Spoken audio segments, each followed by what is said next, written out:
sih, banyak orang gagal memulai bisnis bukan karena tidak punya modal, tapi karena tidak punya ide. Nah, di video ini kita akan belajar bagaimana menciptakan ide bisnis yang sederhana tapi punya peluang besar.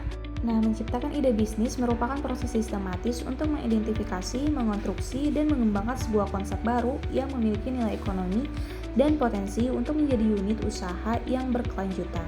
Selanjutnya, identifikasi peluang usaha, yang dimana ide bisnis yang baik biasanya merupakan titik temu antara keahlian diri, kebutuhan pasar, dan tren masa depan.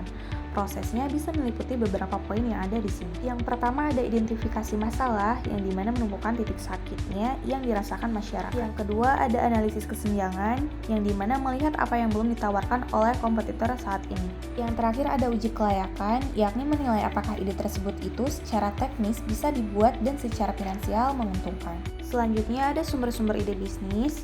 Nah, ide dapat digali dari lingkungan internal maupun eksternal. Di sini kita akan menjelaskan terlebih dahulu mengenai pengalaman dan keahlian pribadi. Nah, banyak bisnis sukses berawal dari apa yang sudah dikuasai atau dialami pemiliknya. Yaitu diantaranya ada hobi atau minat, mengubah kesenangan menjadi profesi, contohnya penyuka kopi membuka roastery. Yang kedua ada latar belakang pendidikan, yang dimana menerapkan ilmu spesifik untuk menciptakan produk atau jasa. Contohnya, mahasiswa pendidikan membuat platform khusus online. Dan yang terakhir ada pengalaman kerja, yang dimana melihat inefisiensi di tempat kerja lama dan membuat solusi yang lebih baik. Sumber-sumber ide bisnis selanjutnya yaitu ada dari masalah di masyarakat. Nah, masalah tersebut merupakan tambang emas bagi ide bisnis. Jika kita bisa menyelesaikan masalah orang lain, mereka akan bersedia membayar kita. Contohnya seperti keluhan konsumen, yang dimana kita harus mendengarkan apa yang membuat orang merasa tidak nyaman dengan layanan yang ada pada saat ini. Atau kesulitan sehari-hari seperti kalimat, andai saja ada alat untuk titik-titik. Nah, kalimat tersebut itu seringkali merupakan awal dari ide produk baru. Sumber-sumber ide bisnis selanjutnya yaitu pengamatan tren, yang dimana kita harus mengikuti perkembangan zaman untuk melihat arah kebutuhan pasar ke depan. Di antaranya seperti tren teknologi, yaitu seperti pemanfaatan AI, digitalisasi data atau otomatisasi. Selanjutnya tren gaya hidup, misalnya meningkatnya kesadaran akan kesehatan atau keberlanjutan lingkungan. Yang terakhir ada perubahan regulasi, yakni kebijakan pemerintah baru seringkali menciptakan celah pasar yang baru.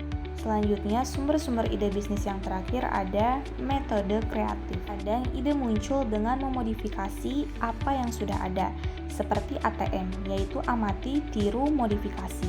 Jadi, mengambil konsep yang sudah sukses di tempat lain dan menyesuaikan dengan kearifan lokal. Ada juga brainstorming, yaitu diskusi bebas untuk mengeksplorasi kemungkinan-kemungkinan liar tanpa hambatan kritik di awal.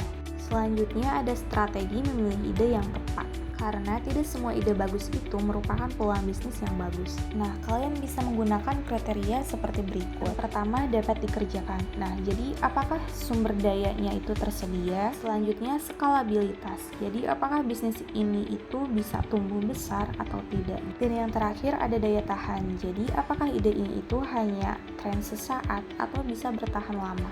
Di sini saya memiliki contoh untuk ide bisnis dalam bidang edukasi dan teknologi. Untuk nama idenya di sini ada Edu Template Kit, yaitu Canva for Teacher. Untuk masalahnya yaitu guru memiliki keterbatasan waktu dan keterampilan desain untuk membuat media ajar yang menarik dan sesuai dengan literasi data. Nah, solusinya di sini yaitu menyediakan paket template Canva yang siap pakai, khusus didesain untuk materi kurikulum sekolah, misalnya seperti infografis matematika, slide sejarah interaktif, atau poster literasi. Sumber idenya yaitu keahlian desain dan pengamatan terhadap digitalisasi pendidikan. Untuk nilai jualnya yaitu hemat waktu bagi guru dan meningkatkan antusias belajar siswa melalui visual yang modern. Kesimpulan dari materi menciptakan ide bisnis dalam memesan kewirausahaan ini yaitu bahwa sebuah ide bisnis yang kuat tidak muncul secara kebetulan, melainkan melalui kepekaan terhadap peluang dan validasi terhadap kebutuhan nyata.